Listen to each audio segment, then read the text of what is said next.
Glen Powell, the chiseled Texan heartthrob who's skyrocketed from supporting roles to leading man status with effortless charisma, has opened up about his latest cinematic endeavor.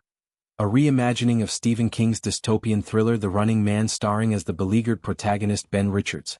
Powell sees the project not as mere nostalgia bait but as a prescient mirror to our hyper-connected, reality-blurred world. In a candid chat with HeyYouGuys.com, he described the film as epic and timely, a narrative powerhouse that probes the underbelly of modern media mania. Directed by the visionary Edgar Wright, known for his whip-smart edits in Baby Driver and Shaun of the Dead, this adaptation promises to honor the 1987 Arnold Schwarzenegger classic while injecting fresh urgency into its themes of survival, spectacle, and systemic injustice. To grasp why The Running Man resonates so fiercely today, consider its origins. Penned by King under his Richard Bachman pseudonym in 1982, the novel unfolds in a near-future America strangled by economic collapse and authoritarian control. Ben Richards, a desperate everyman, enters a deadly game show where contestants are hunted for sport by government-sanctioned killers, all broadcast for the masses' bloodthirsty entertainment. The 1987 film, with Schwarzenegger's hulking intensity, amplified the satire, turning it into a popcorn-fueled critique of Reagan-era excess and TV sensationalism. Now, in 2025, with streaming wars raging and social media algorithms dictating our dopamine hits, Powell argues the story's commentary on reality TV feels eerily prophetic. The TikTokification of our world and how we engage with the news and fact and fiction. There's just a lot to play with, he elaborated, his drawl laced with thoughtful pauses. Powell's affinity for the role runs deep, rooted in personal stakes that echo Richards' plight. Not only is Ben Richards fighting for his family, which I can understand. I'm very close to my family, I'd do anything for them, he shared, revealing a glimpse into the Austin native's tight-knit upbringing. Born in 1988 to a family of educators, his mother a teacher, his father a lawyer, Powell grew up idolizing films that blended action with heart. His path to Hollywood was circuitous. A theater degree from the University of Texas at Austin led to bit parts in The Dark Knight Rises and The Expendables 3, but it was 2018 Set It Up that showcased his rom-com charm. From there, Top Gun. Maverick in 2022 cemented his A-list ascent, with his cocky yet vulnerable hangman earning Tom Cruise's on-screen rivalry and audiences' adoration. Twisters followed, proving his action hero mettle amid literal storms. Yet, Powell craves substance.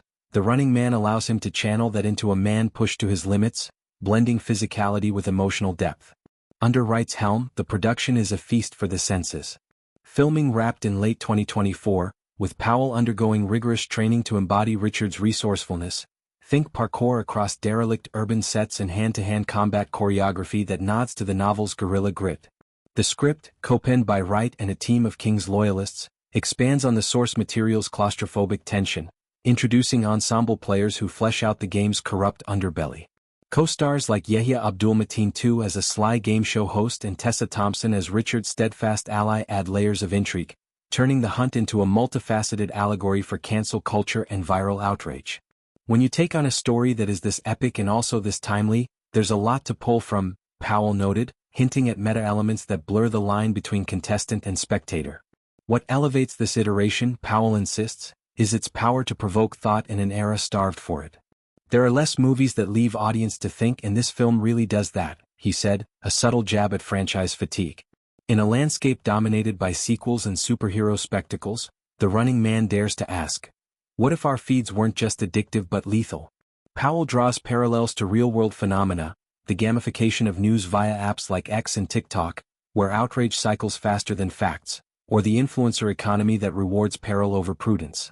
His Ben Richards isn't a muscle-bound Terminator but a relatable anti-hero, a father cornered by circumstance, his desperation forged in quiet family moments that ground the chaos. Off-screen, Powell mirrors this ethos, often citing his ranch life roots as a compass. Acting's about vulnerability, he told Variety Post-Twisters, and here, that means exposing Richard's fractures amid the pyrotechnics. The film's timeliness extends to its production ethos. Wright, a master of rhythm, employed practical effects blended with subtle CGI, evoking the 80s vibe while critiquing 2020's excess. Sets in Atlanta's abandoned warehouses doubled as the game's labyrinthine arenas, with Powell recounting a grueling week of night shoots where rain machines turned concrete into a slick hazard. It's the kind of role that demands everything body, mind, soul, he reflected, crediting Wright's collaborative spirit for unlocking nuances. Early buzz from test screenings praises the balance. Heart-pounding chases punctuated by poignant monologues on media manipulation. As release looms in summer 2026, Powell envisions it sparking dialogues on digital ethics, much like Joker did for mental health. Beyond the screen, Powell's advocacy shines through. A vocal supporter of indie filmmakers, he used the Running Man's platform to spotlight emerging talent, including a young effects artist from his UT days. His family-first mantra, evident in weekend flybacks to Texas, fuels his optimism. "Ben's fight is universal. We've all felt hunted by expectations," he mused. In interviews, he weaves in levity, joking about Schwarzenegger's endorsement call. Arnie said, "Don't screw up my legacy, kid." It's this blend, earnest insight laced with charm, that makes Powell more than a star. He's a storyteller for turbulent times.